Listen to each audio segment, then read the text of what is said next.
Wow, I wanted to show you the digital thermometer, but by the time I got it plugged in, this chicken was already done. So anyway, here's the thermometer, what it looks like. I got this, picked this up off of Amazon. My wife went to the mailbox to grab it for me, and that's a very nice unit. You can get this for right at 20 bucks. They make multi-channel if you want to do 4 different channels or 2 or whatever. I just wanted one because I've already got 3 thermometers on the front of my vertical smoker, so I didn't feel like I need more of that. But this thing's very cool. You can set the temperatures that you want and it will give you alarms. These went ahead and went on past 165, which is okay, and but they don't look very snappy. So snappiness to me is Kerrygold butter. Take some Kerrygold butter. I got to be careful because there's only so much. That's a half a stick, and I'm going to drizzle a little bit on there best I can. Drizzle a little bit of Kerrygold on each breast, and then we're going to stick it underneath a broiler just to put a little brown on here for mama. Now, if you smoke this for a long period of time, trying to get a real pretty dark bark on it and all that, you'll ruin that chicken. You'll just flat ruin it. It'll dry up and dry up and dry up, and you won't have no chicken left. So here we go with the broiler. I've got it set for nuclear hot. My wife's already got it set for me.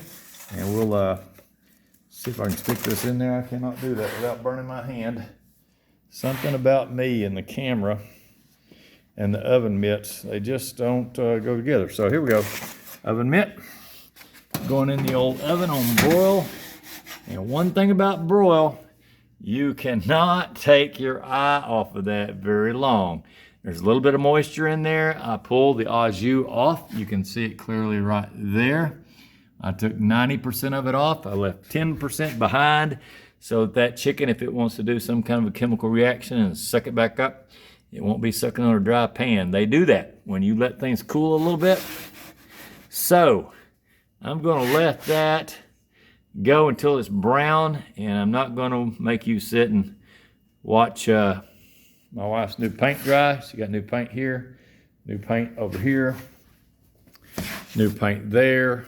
We got all kinds of cool stuff now, and new paint, new eggs, all kinds of new stuff. So that's very nice. She did a great job on painting, and I can't wait to see what this chicken is going to look like and taste like. I'll give you a report back on that just here in just a few hot seconds, literally. So I'm probably going to go about a total of about 3 to 5 minutes of broil. I just want, there's no skin, but I still want that top to be brown. It just makes it look better and adds a little bit more flavor. So we'll be back with you here shortly. Over and out for now.